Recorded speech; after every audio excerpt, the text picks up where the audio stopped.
Good morning, boys and girls. It's my first time talking to you via this means in 2021. You might have been given some strange things for Christmas, whatever. I tell you, one thing I was given was dancing Jesus. He wobbles around, and you get a little booklet with him. You got the water walk, the carpenter clog, the temptation tango. People that come up with these things, I don't know. Anyway, one of the nice things also I was given was the story that I'm going to read to you now. It's called What Happens Next by Shinsuke Yoshitake. What happens next? It says, Grandpa died the other day. When we were clearing out Grandpa's room, we found a notebook under the bed. On the cover, he had written, What happens next? The notebook was full of Grandpa's thoughts and sketches and answers to questions, such as, when I die, who will I become? And what do I want to happen? On the first page, it said, Plans for the next big adventure. So he said, when I die, I will head, he said, this is life. When I die, I will head straight to the ghost center. He says, there I will become see-through before going back to make sure I left everything in order in the living world. And then he's got a sort of a gondola here. He says, if at the ghost center they decide my spirit can live on, I'll make my way to heaven. And this is his picture of heaven. And there's this chute thing you can go up and go, whee! I can keep changing shape. I'll go back now and then to check on things. And here he is going back as an apple. And here he is lying in a deck chair and says, I'll be able to eat whatever I like and do anything I want. Don't we all wish for that? And he says, and if I get bored with him, I'll just go to the rebirth center. And so here he's got the rebirth center. And he said, he's coming down the chute and said, cat please. And bingo, a cat comes out. He says, I could come back to life as something else. And here's the pelican bringing over a cat. Then things I'll need to pack for heaven. So here's Grandpa. He's got his hat and his binoculars, good book to read, and he's got a belt bag and reading glasses, driving license, wallet, tissues, notebook, and pen. Sturdy walking shoes, handkerchief, and he's got gifts for the gods. Nice bottle of wine, roast chestnuts, a reasonably difficult puzzle. And backpack contents, plasters, cameras, spare clothes, face cloths, toothbrush, etc. And things I would be happy to be reborn as.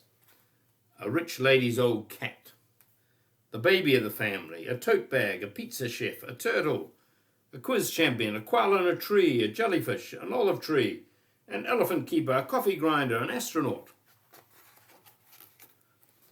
And then he says, things I'd like to talk about when I meet the gods. So he goes here, Center for Gods.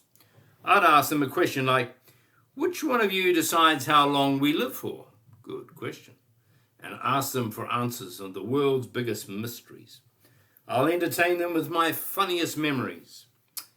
I'll tell them secrets I've never told anyone else. I'll tell them off for allowing bad things to happen. I'd like to meet the God whose job was to watch over me. He would teach me to fly. He'd be a soulful singer. I'd consult him about various important things.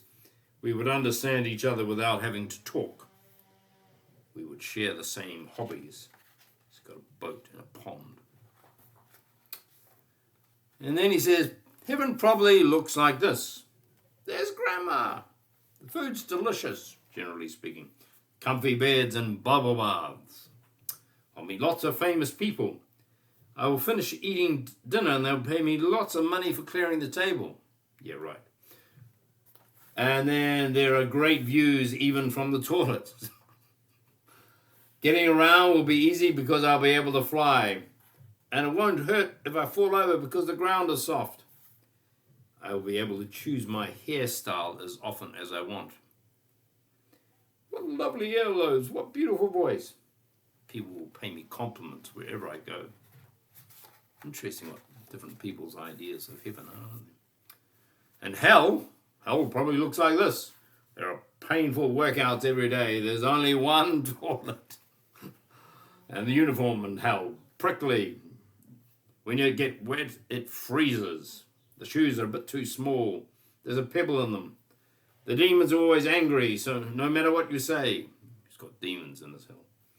And on your birthday, your only present is an injection. Everyone smells terrible. Bath time isn't relaxing. They read sad stories before bed. This is a typical day in hell. Morning, sorting piles of sand into big grains and little grains.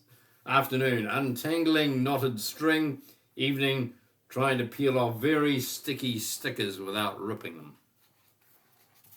I think he's written this to make his grandchildren laugh. How I'd like my grave to look. So this is like your tombstone in the graveyard. Bench-shaped, with bars to swing. Tower-shaped, covered in riddles. Birdhouse-shaped, trampoline-shaped. Designed so visitors can take a souvenir photo with them. Made from building blocks, dinosaur-shaped, grows tangerines. Xylophone-shaped, ball-shaped, shaped like an adventure slide. That'd be fun, wouldn't it? I used to live next door to a graveyard.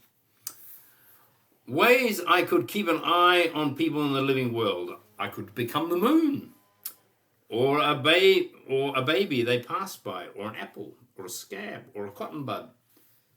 I could become a plastic bag blowing in the wind, or a spoon in the jam, or a crumpled banknote, or a seat in the bathroom, or a flyer they hand out in the street.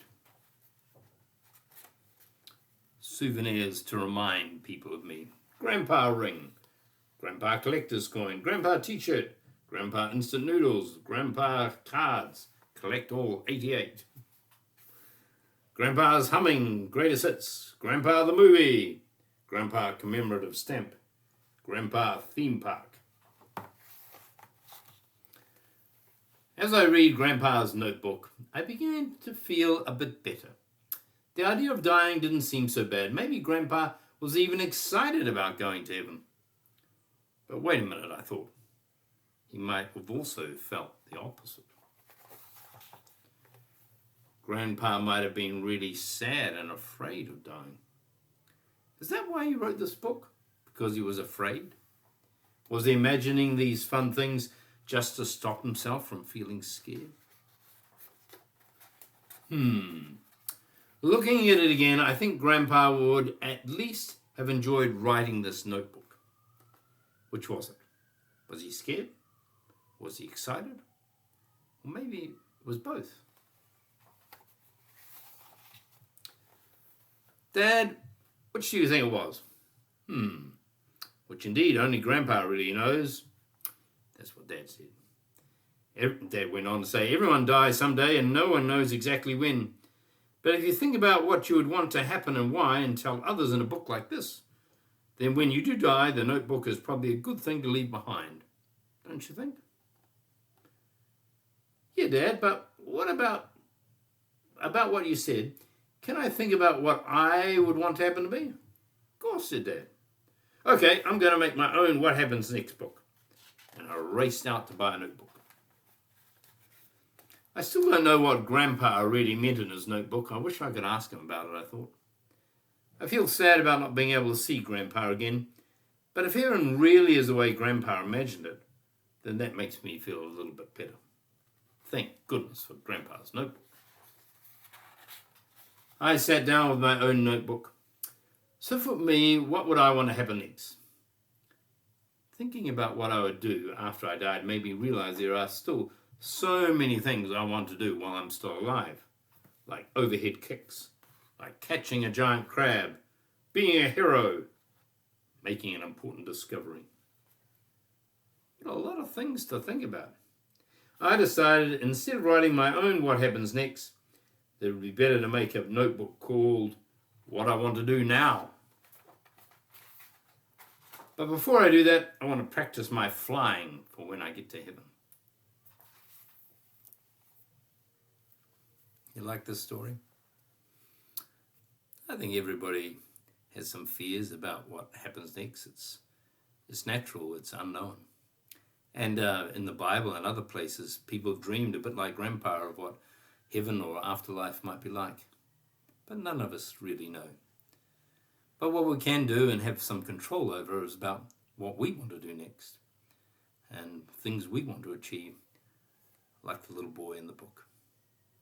Hope you have a lovely day and a lovely week. God bless.